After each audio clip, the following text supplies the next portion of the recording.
TV boxes are the best way to give your TV the flavor of Android and turn it into a multimedia and game station, and they're dirt cheap these days for the hardware offered. One of the contenders for best budget TV box of the year is this buddy, the Magicsee N5 Max.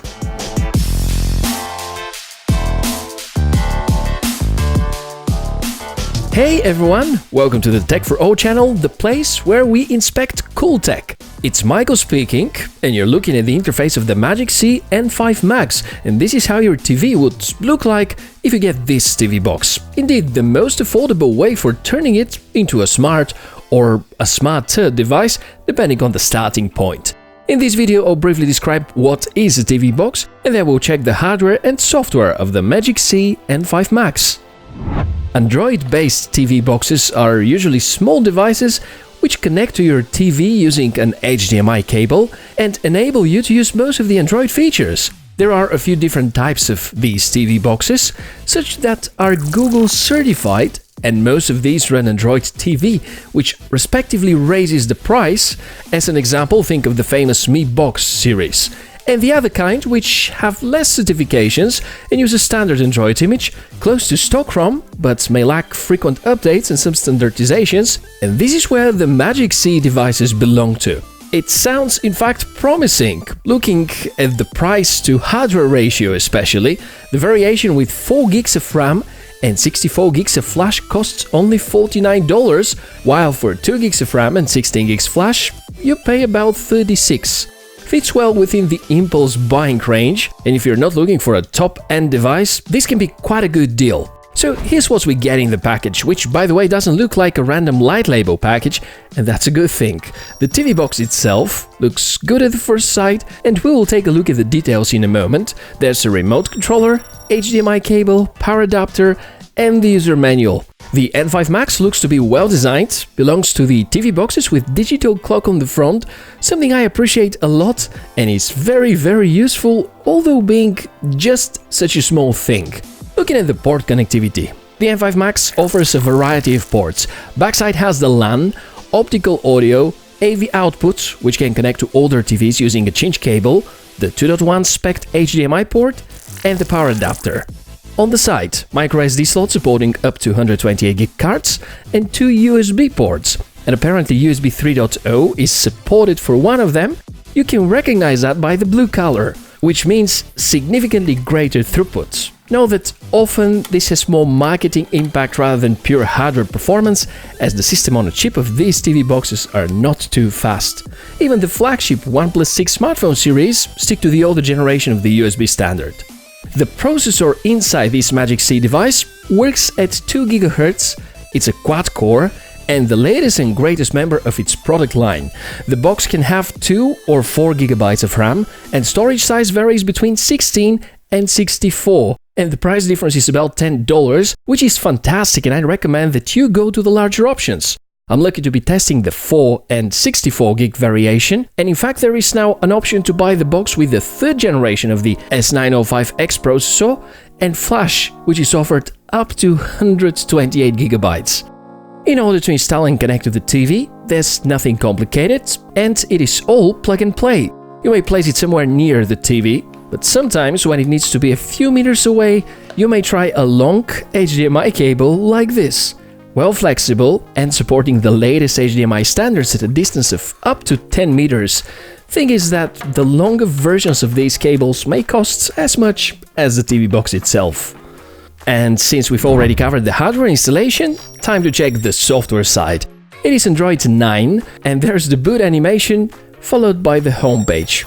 Good news is that when it was released a few months ago, this device was running Android 8.1, and now it has switched to 9, meaning that you're not entirely left without software updates. The launcher is, well, looks more like a design by a kid colorful craziness, but because this is Android, you can easily switch to a different, decent launcher, and just a matter of installing an app. I often use Nova Launcher, but know that it is not too Android TV oriented, so you may prefer to use something that is better suited for a remote controller.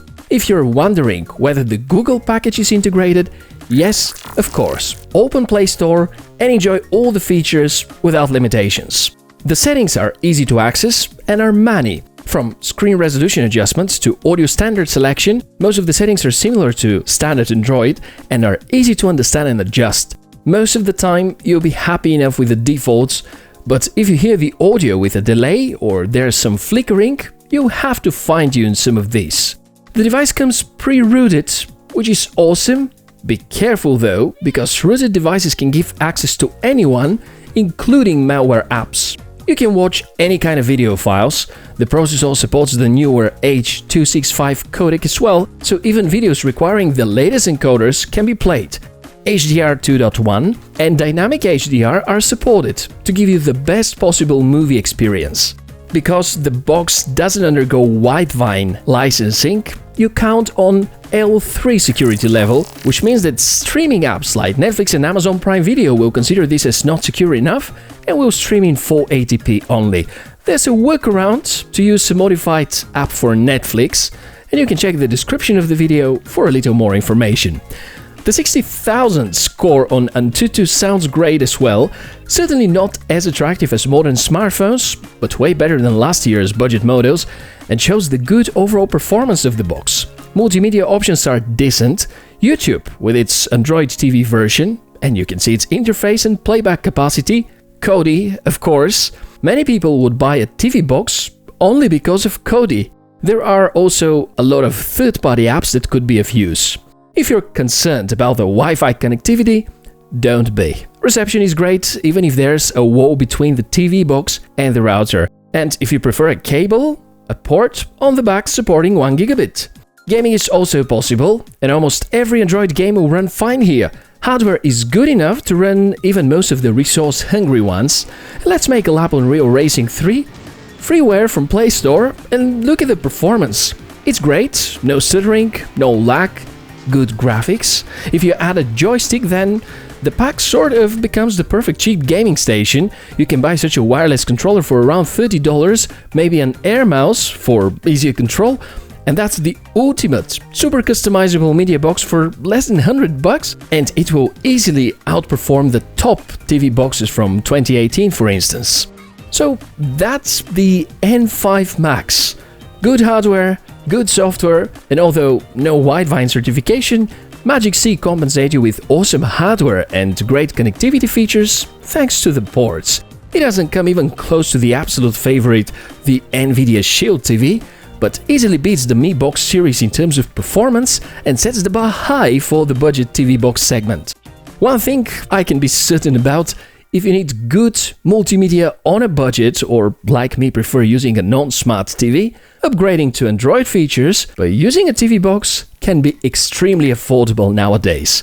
Thanks a lot for watching this episode. Let me know if there's a TV box that you like a lot in particular and would like to see tested by me sooner or later, and I'd love to catch up in the comments below the video. Have a fantastic day and see you very, very soon.